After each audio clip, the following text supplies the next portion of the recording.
All right, so today we're going to look at some of the key battles. Those are Antietam, Vicksburg, and Gettysburg. So let's go ahead and get started. So the Battle of Antietam takes place September 17th, 1862. So it's fairly early in the war, within the first couple of years of the war. And this is a major battle. It is the bloodiest single-day battle. At that time, it was the bloodiest battle, and it would remain the bloodiest single-day battle throughout the rest of the war. There was other battles that had more loss of life, more casualties, but those were either 2 or 3 day battles. This is the first battle that actually takes place in Union territory in the United States, and it is in Maryland. And so the casualties you can see there, Union casualties are actually greater than the Confederate casualties, but they're both very high. And I mean, you just look at those numbers. You've got over 3,600 killed in one day in this battle alone.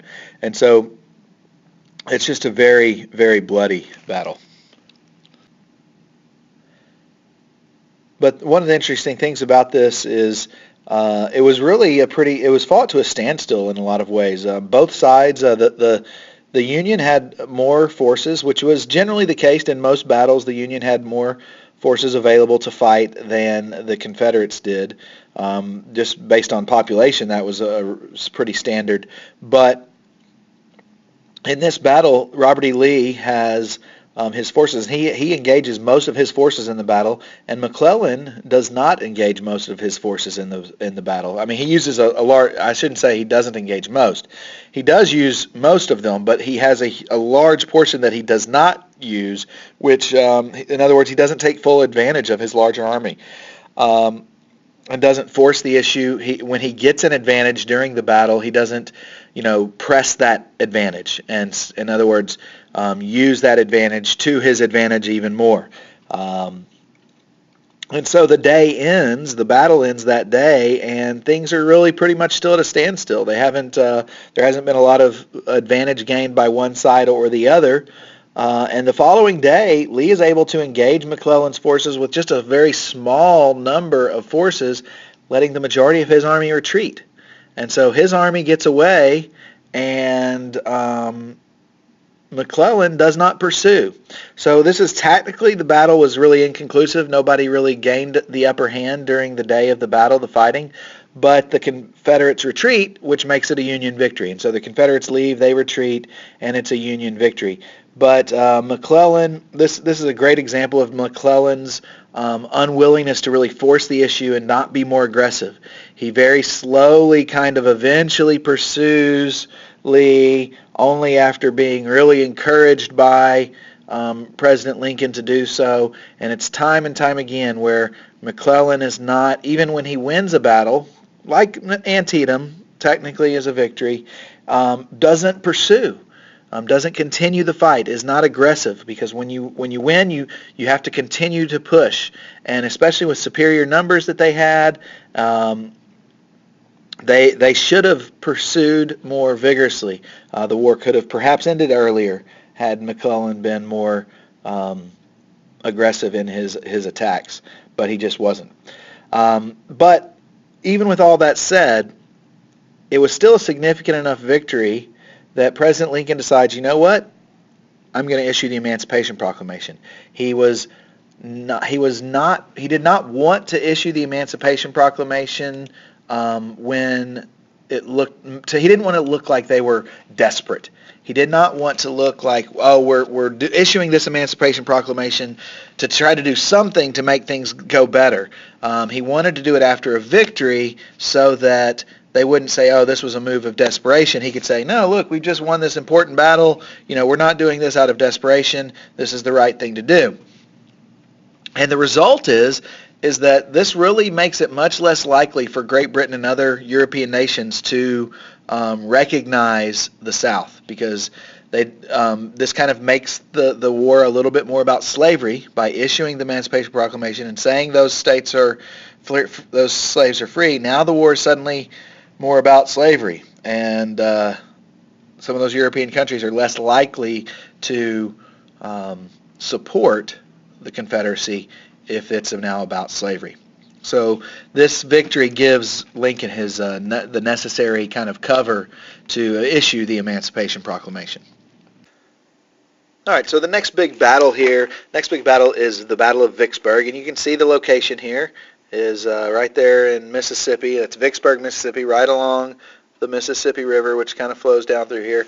And you can see that that's really the last stronghold for the Union. They've gained further south in New Orleans. They've gained further north, and this is the last major stronghold for the Union to gather or to gain to then have control over the entire Mississippi River. And so this is a key location because once they've gained the Mississippi River, they've kind of divided the South. Arkansas, Louisiana, and Texas are on one side, and the rest of the southern states on the other. So they've divided the South, and they've also now got access to the Mississippi River that helps them to get into the heart of the South and other locations. And this is a picture of just one of the cannons that was at Vicksburg, Mississippi, and it's these cannons are aimed right there at the Mississippi River. So any boat that comes by, they can just completely wipe them out. They can sink these ships because this is just one of many, many cannons like this. And as we'll see in the next picture, they have a lot of time to fire at these ships. So you can see the river with this big bend and Vicksburg being right here. They've got this entire river. All the time that the ship is on that part of the river, that those cannons are firing over and over and over. And so they've got a great vantage point. They're high up on the cliffs, and it's very just easy for them to stop anything from passing through. So that's part of why Vicksburg is so key. The Union has 77,000 troops. The Confederates only have 33,000 troops, but they're entrenched in Vicksburg. They're in position. They're in the high ground, and so it's going to be very difficult to attack. And that's what Ulysses S. Grant finds out.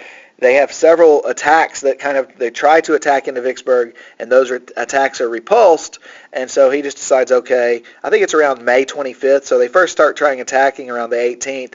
By the 25th, he realized, okay, well, we're just going to surround them. And you can see the blue line. They kind of surround them at Vicksburg, and then they just don't let them out. And over the course of the next few months, there's less and less food available, and they're bombarding them constantly with artillery.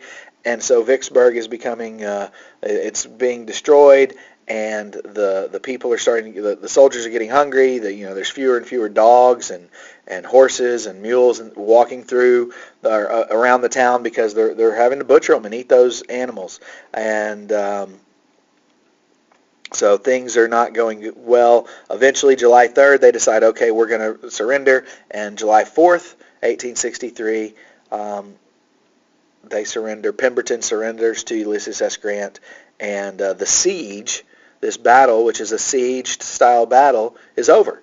And there's only a few thousand deaths on each side, but the entire Confederate force is captured. So there's 29,000 captured and 4,000 killed and wounded in this battle during the course of this battle. So the entire Confederate force is lost. Which brings us to the Battle of Gettysburg, which in conjunction with Vicksburg, because you'll notice Vicksburg, the surrender happens July 4th. Well, Gettysburg is July 1st, 2nd, and 3rd. And so these two major battles taking place, Vicksburg in the Western Theater in the western half of the United States, Gettysburg in the Eastern Theater way over in Pennsylvania. So separate parts of the country. Two major battles happening at the very beginning of July 1863, and these two victories really kind of turned things around for the Union. So we'll start off kind of talking about the first day of battle. It just really begins off as some skirmishes that kind of ends up drawing the Confederates into the battle. Robert E. Lee didn't necessarily want the battle at this time, but he says, the battle's here, so we're going to take the battle that we've been given, and so it becomes a much larger battle. The second day, there's two major points where the fighting takes place. Over here at Little Round Top is kind of probably one of the most famous parts of the battle. And the Confederates are trying to flank or get to the side of the Union. But just before the Confederates decide to do that, the Union realizes, hey, we need to get to this location. And they get to Little Round Top first, and they're able to defend Little Round Top. And it's some fierce fighting, fierce battle that goes on here. But the Union saves and continues to stay on Little Round Top. And then the next kind of major fighting that takes place on this day is at Culp's Hill. And once again, the Union is able to keep the high ground. And so Gettysburg, the Union has the high ground. It's just time and time again kind of the way the Confederates were able to win with their numbers being down. You know, they often had the high ground. Well, here, the Union has the high ground, and they win on both of these fights during the Battle of Gettysburg. And so the third day comes, and we'll talk about that. So then another major famous part of the Battle of Gettysburg that happens on this third day of the fighting is Pickets Charge. And you can see, so Round Top is kind of down this way. If you were to, that Round Top is over here. Culp's Hill would be kind of over here in this direction. And this is kind of the center line. And the idea was that Confederate artillery would fire and fire and fire at this location for hours ahead of time, really softening up the Union defenses. And then they'd send 12,500 soldiers across this field, 3/4 of a mile of open field, but because of the artillery, they would, by the time that, it wouldn't be as bad. Well, the artillery was ineffective, and it doesn't really hit much of the Union forces here. It goes over a lot of the Union forces, and so they cross this field, and there's over 50% casualties, and this really completely wipes out the Confederates' opportunity here. It ends the battle. It's the third day of battle, and after this, the Confederates are going to retreat. And then finally, the last thing we have here, so what is the result of this massive battle at Gettysburg, which I didn't mention earlier. This is the bloodiest battle of the war. Gettysburg, 3-day battle, more casualties at Gettysburg than any other battle. Gettysburg has more casualties than some of our wars had. So this one battle has more casualties than some wars that the United States has fought in. But this ended any hopes of Great Britain recognizing the Confederacy.